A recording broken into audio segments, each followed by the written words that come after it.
Kırık hayaller.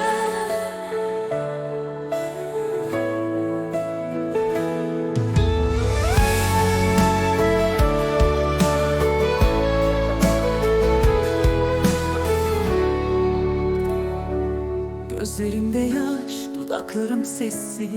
Sensiz bu şehir bomboş ve renksiz. Anılar düşer, içimi yakar. Sen gittin, dünya bana dar.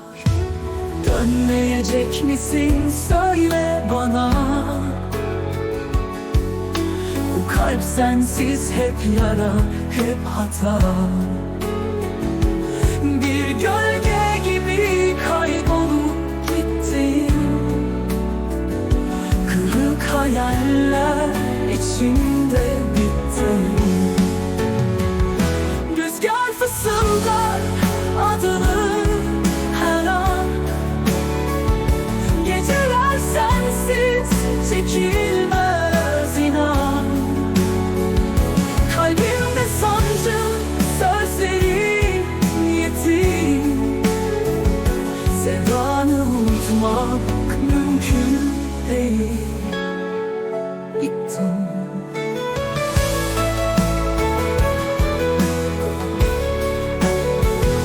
Rüzgar fısıldar adını her an. Geceler sensiz çekilmez inan. Kalbimde sancı, sözlerin yetim. Sevdanı unutmak mümkün değil. Dönmeyecek misin söyle bana. Bu kalp sensiz hep yara, hep hata. Bir gölge gibi kaybolup gittin. Kırık hayaller içinde bittin. Rüzgar fısıldar adını her an. Geceler sensiz çekilmez inan. Kalbimde sancı, sözlerin yetim. Sevdanı unutmak mümkün değil.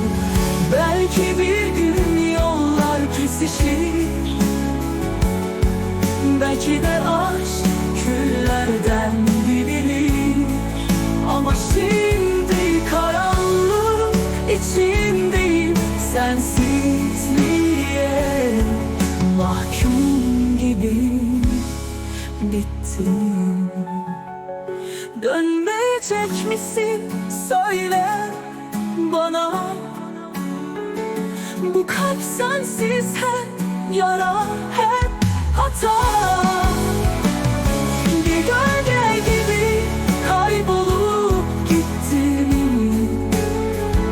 Kırık hayaller içinde gittin.